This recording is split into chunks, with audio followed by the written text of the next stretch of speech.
নতুন বছরের প্রথম সপ্তাহে যে এত বড় একটা বিপদ আমাদের জন্য অপেক্ষা করছে এটা কখনোই ভাবিনি। এই ভিডিওটা হচ্ছে যখন আমি বাসায় দাওয়াত খেতে গিয়েছিলাম শীতের পিঠাপুলি, সেই দিনের লাস্ট দিনের একটা ভিডিও, যেদিন আমাদের বাসায় সবাই আসছিল এবং ওই দিন সন্ধ্যায় আমরাও বগুড়াতে চলে আসছিলাম। এই ভিডিও দেখতে দেখতে আপনাদের সাথে আজকে কয়েকটা কথা শেয়ার করি যে এই যে আমাদের উপর দিয়ে একটা ঝড় গেল সেটাই আপনাদের সাথে কিছুটা শেয়ার করব আজকে। এবার বাড়িতে যাওয়ার পরে আব্বু একটু অসুস্থই ছিল, খুব বেশি না, তবে একটু অসুস্থ ছিল, কিন্তু এত বেশি যে তার শরীরটা খারাপ সে আমাদের সাথে একদমই ওইভাবে শেয়ার করেনি। তো বাড়ি থেকে ঘুরে আসার 2-3 দিন পরে আব্বুর শরীরটা আরেকটু বেশি খারাপ হয়।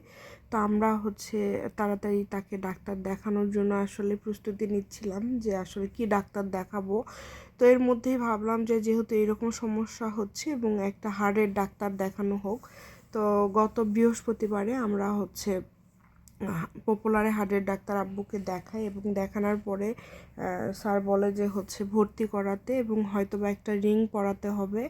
তো আমরা শুক্রবারে আব্বুকে টিএমএসএসে ভর্তি করাই। যখন বৃহস্পতিবারে এই কথাটা শুনছিলাম তখন আসলে আমরা এত বেশি মানসিকভাবে ভেঙে পড়েছিলাম, কারণ এটার জন্য আমরা একদমই প্রস্তুত ছিলাম না যে এত বড় একটা শরীরের মধ্যে এত বড় একটা অসুখ হয়ে আছে এবং এইরকম একটা ধাক্কা আমরা খাবো।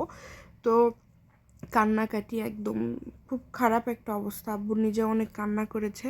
তো হয়তো আমরা ভেবেছিলাম একটা রিং পরাতে হবে। তো তারপরে যেটা হলো, শুক্রবারে আমরা ভর্তি করানোর পরে শনিবারে যখন এনজিওগ্রাম করলো তখন সাথে সাথে বলল যে আমাদেরকে ডেকে বলল 3টা রিং পরাতে হবে। ওখানে করার পরে যখন আমাকে ডাকলো, আমি আর আমার জামাই ভিতরে গিয়েছিলাম। আসলে আমাদের মধ্যবিত্তদের তো একটা সমস্যা আছে, অর্থনৈতিক সমস্যা সবসময় থাকে, আর যেখানে এতগুলো টাকা পয়সার ব্যাপার সেক্ষেত্রে তো একটু প্রবলেম থাকবে। যেহেতু আসলে আমার আব্বুর জন্য আমি হয়তো বা অনেক কিছুই করতে পারি, আমার আব্বুর জন্য আমি পাগল। যেহেতু আমি বড় মেয়ে, আমার বাপ সবার উপরে, কিন্তু যখন আমার বাপটা বেডে তখন তো আসলে সব ডিসিশনটা ছিল আমার উপর।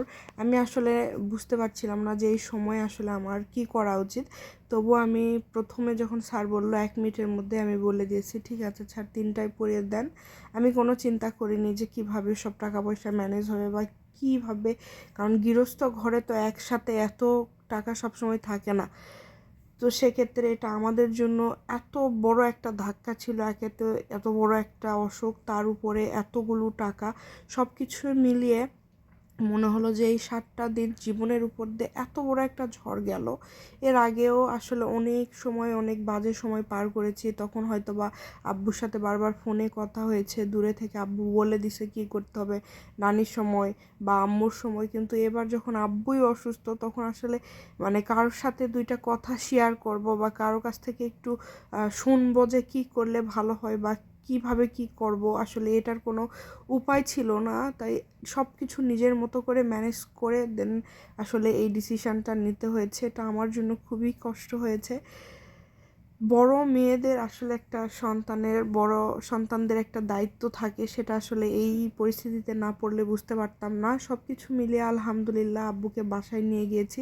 শুক্রবারে ভর্তি করা হয়েছে, দেন সোমবারে আব্বুকে ছেড়ে দিয়েছে। সোমবারের সন্ধ্যায় আব্বুকে নিয়ে গিয়ে দেন বাসায় রেখে আবার মঙ্গলবারে আমি বাসা থেকে এসে বুধবার থেকে আমার নিয়মিত কাজ শুরু করেছি। এই কয়েকদিন আমি কোনো কাজ করতে পারিনি, আমার ভিডিও থেকে শুরু করে সব কিছু অফ ছিল। কিন্তু আমার যেহেতু অর্থনৈতিক একটা সমস্যা ছিল, সেক্ষেত্রে আমার শামিমা ফ্যাশন হাউস আমাকে এই সময় বিপদে আসলে অনেক সাপোর্ট করেছে। আমি লাস্ট 2 দিন কারো ভিডিও ছাড়তে পারিনি।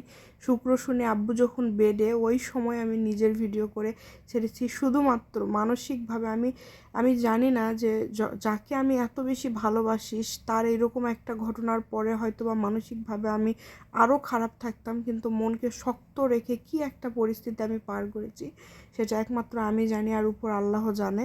যাই হোক, এই ভিডিওটা দেখেন, এই দিন আমি বাসায় থেকে আসি, ওই দিন আব্বু নিজের হাতে মুগ ডাল রান্না করে আমাদেরকে খাওয়ালো। তখনও সে ভালো, হুট করে যে কি হলো।